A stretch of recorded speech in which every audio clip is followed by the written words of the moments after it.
Maraming salamat sa Orani South Elementary School. Yan. Yan. Talagang dumadami na tao. Yes, so Nadagdagan na ng 5. Hindi. palapit na kasi tayo ng palapit doon sa ating main event. Diba? Excited ka ba? Sobra. Kasi bawal sa inyo eh, no? Ang alin? Paputok. Ah, Ay, smoke-free. smoke-free pala nga. Yes.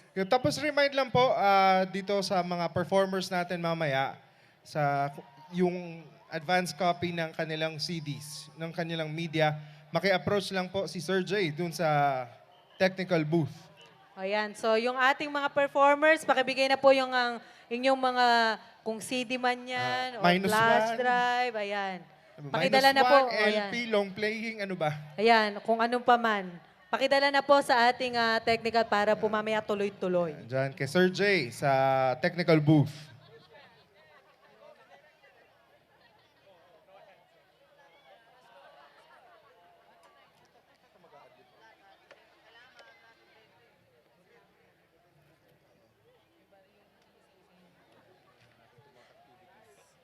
Ayan, so ano lang, sabihin lang natin na ulit kung sino-sino yung mga nag-perform kanina. So ang ating contestant number 1, Samal North Elementary School, Of course, then we had Pilar Elementary School, Bagak Elementary School, Antonio G. Lamas Elementary School, Kulis Elementary School, Lamau Elementary School in Limay. at yung last po ay yung ating Orani South Elementary School.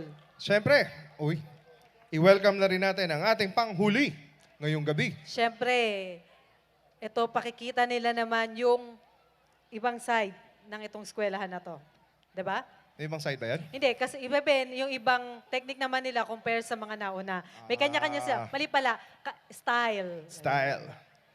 Please welcome Balut Elementary School, Pilar.